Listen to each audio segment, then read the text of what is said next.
On day 5, the sun rose in the sky for the second time and kept sending light down to the sea, the land, and the living plants. The sea grew warm, the land sprang into life, and the plants grew upwards. Again, Elohim spoke. Elohim said, "Let the waters teem with a swarm of living things, and let birds fly above the land across the dome of the sky."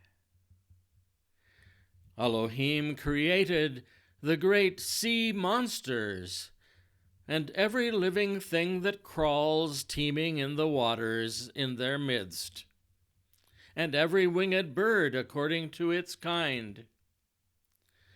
Elohim saw how good it was. Elohim blessed them and said, "Bear fruit and multiply and fill the water in the seas, and let the birds multiply on the land."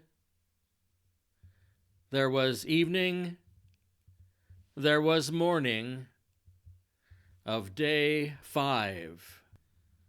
Up to now, everything was just setting the stage for the drama of history. Now, life has appeared. Plants are sending down roots and sending up leaves. Birds are learning to fly.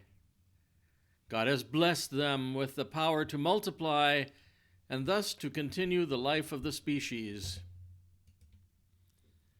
There is a symbiotic relationship between the birds of the air, the fishes of the sea, and all the plants.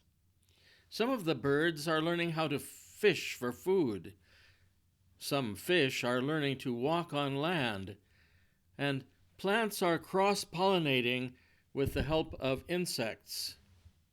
The land, the sea, and the air have become a single biosphere within the dome of the sky.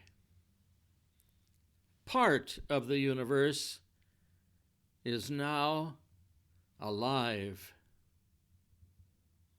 But the universe is still very much incomplete. Elohim has found no personal friend among the lower forms of life. Tomorrow, Elohim is going to do something about that. We'll see you then.